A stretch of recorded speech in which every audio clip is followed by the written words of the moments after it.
Hello students, मैं निशांत मित्तल आज आपको क्लास 9th में मैथमेटिक्स पढ़ा रहा हूँ। जैसा कि आपका चैप्टर 2 है पॉलिनोमियल्स। ठीक है, इस पॉलिनोमियल्स में क्या क्या चीज़ें होती हैं। सबसे पहले होती है एक लीनियर इक्वेशन, एक होती है आपकी क्वाड्रेटिक इक्वेशन, एक होती है क्यूबिक इक्वेशन। अब ये होती क्या क्या है, देखो लीनियर इक्वेशन क्या होती है, जिसकी हाईएस्ट पावर आपकी 1 होती है। ठीक है, जिसकी हाईएस्ट पावर 2 होती है वो क्वाड्रेटिक इक्वेशन होती है, और जिसकी हाईएस्ट पावर 3 होती है वो हमारी क्यूबिक इक्वेशन होती है। फॉर एग्जांपल, जैसे कि x+1 आपकी लीनियर इक्वेशन हो गई, x² + 2 आपकी क्वाड्रेटिक इक्वेशन होगी, x³ + 4 आपकी क्यूबिक इक्वेशन होगी। लेकिन यदि पावर 3 से ज्यादा आ जाती है, मान लो इक्वेशन आ गई x⁴, x³ x+1, या फिर x⁵ + x4 + 2 + x, इस तरीके से आपकी इक्वेशंस आ गई, तो इन इक्वेशंस को हम क्या कहते हैं, इन सभी इक्वेशंस को हम पॉलिनोमियल इक्वेशंस कहते हैं। यानी 3 से ज्यादा जितनी भी पावर्स आएंगी वो सारी की सारी हमारी पॉलिनोमियल इक्वेशन होगी। ठीक है, इसके बाद आता है आपका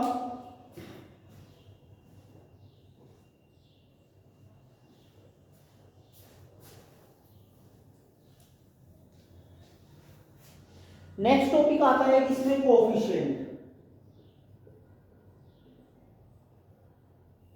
कोफिशिएंट आपने 8th क्लास में भी पढ़ा होगा। कोफिशिएंट क्या होता है, जैसे कि 2x² + 3x - 4, इस तरीके से। मान लो कोई आपसे कोफिशिएंट पूछता है कि बताइए इस इक्वेशन में x² का कोफिशिएंट क्या है, तो x² की मल्टीप्लाई में क्या है, 2, तो x² का कोफिशिएंट क्या होगा, 2। यानी कोफिशिएंट क्या होता है, किसी का भी कोफिशिएंट हम पूछते हैं जो उस डिजिट की मल्टीप्लाई में होता है वो उसका कोफिशिएंट होता है। जैसे x की मल्टीप्लाई में क्या है आपका 3, तो x का कोफिशिएंट क्या होगा आपका 3। अच्छा, एक चीज और है इसमें, यदि कोई आपसे पूछने लगे कि x की पावर 0 का कोफिशिएंट क्या होगा, तो आप कैसे बताओगे x की पावर 0 का कोफिशिएंट। देखो यहाँ x² है, यहाँ x है, यहाँ x की पावर 0 होता है, इसको लिखा नहीं होता लेकिन फिर भी ये हमारा x की पावर 0 होता है। कैसे, किसी की भी वैल्यू, यानी किसी की भी यदि पावर हमारी 0 होती है तो उसकी वैल्यू क्या होती है बच्चों, 1, पता है तो आपको। यानी वापस से सॉल्व करके फिर हमारा क्या आ जाता है, 4। तो यदि कोई आपसे पूछने लगे कि x की पावर 0 का कोफिशिएंट क्या होगा, तो वो क्या होगा, x की पावर 0 का कोफिशिएंट -4। ठीक है, तो कोफिशिएंट आपको समझ आ गया होगा। नेक्स्ट टॉपिक आता है इसमें, एक आपने डिग्री सुना होगा, इसमें डिग्री एक वर्ड आता है डिग्री।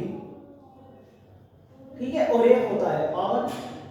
पावर तो आपको पता ही है, जो भी हमारे देखो ये जितने भी x y z होते हैं इन सबको हम क्या बोलते हैं, वेरिएबल बोलते हैं। ठीक है, वेरिएबल के ऊपर जो भी पावर्स होती है, जो डिजिट्स होती हैं उन्हीं को हम पावर बोलते हैं। डिग्री क्या होती है, जिस किसी इक्वेशन की जो हाईएस्ट पावर होती है, किसी भी इक्वेशन की जो हाईएस्ट पावर होती है उसी को हम क्या कहते हैं, डिग्री कहते हैं।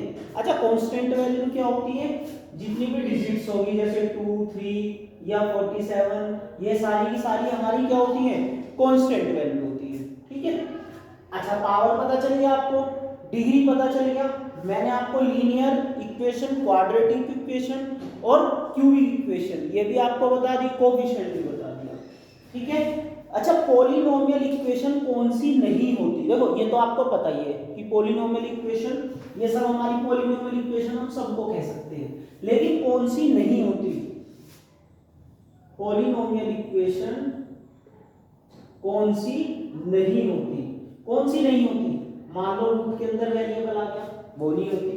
यदि किसी की पावर माइनस में आ जाती है वो भी नहीं होती। या जैसे मान लो अपोन में वेरिएबल आ जाए, एक ही बात है, ये लोग पावर माइनस में या अपोन में आ जाए, तो ये वाली हमारी क्या होती है, पॉलिनोमियल इक्वेशन नहीं होती है। ठीक है, अब इसके बाद एक टॉपिक आता है आपका जीरो और जीरोस का। इस चैप्टर में मैंने आपको एक्सरसाइज नहीं कराई है, मैंने सिर्फ आपको इस चैप्टर्स के बेसिक जो मेन पॉइंट्स हैं सिर्फ वही आपको मैं इसमें बता रहा हूं इस वीडियोस में। देखो आप जीरोस, एक जीरो वर्ड होता है, एक जीरोस होता है। जैसे कोई इक्वेशन ले लेते हैं, मान लो देखो p का मतलब पॉलिनोमियल, x एक वेरिएबल होता है, इससे डिनोट कर देते हैं। जैसे x + 5 हो गया, मान लो एक इक्वेशन है हमारे पास px = x + 5। अब जीरो और जीरोस का मतलब क्या होता है, मान लो इस इक्वेशन में एक ऐसी वैल्यू जो इसमें रखने पर इसके आंसर को जीरो बना दे, उसी वैल्यू को हम क्या कहते हैं, जीरोस कहते हैं। जैसे हम यहाँ पर x की जगह यदि -5 रखते हैं, पुट x = -5 पुट करते हैं, तो देखो इसका आंसर जीरो बन रहा है हमारा। सॉल्व करेंगे जीरो हो जाएगा, तो यानी जो -5 है, -5 is zeros of polynomial equation. ठीक है, यानी जो -5 है वो क्या हो गया हमारा, जीरोस हो गया। जीरो तो हमारा जीरो होता ही है। ठीक है, दोनों में डिफरेंस इस तरीके से होता है, जैसे प्ले माने खेलना, प्ले माने होता है आपका खेलना, और जीरोस होता है प्लेयर की तरह, किसकी तरह, प्लेयर की तरह, यानी एक खिलाड़ी की तरह। तो यानी ये -5 एक ऐसा खिलाड़ी है जो इस इक्वेशन में रखने पर इसके आंसर को क्या कर देता है, जीरो कर देता है। ठीक है, थैंक यू इस वीडियोस के लिए। ठीक है, मेरी धन्यवाद।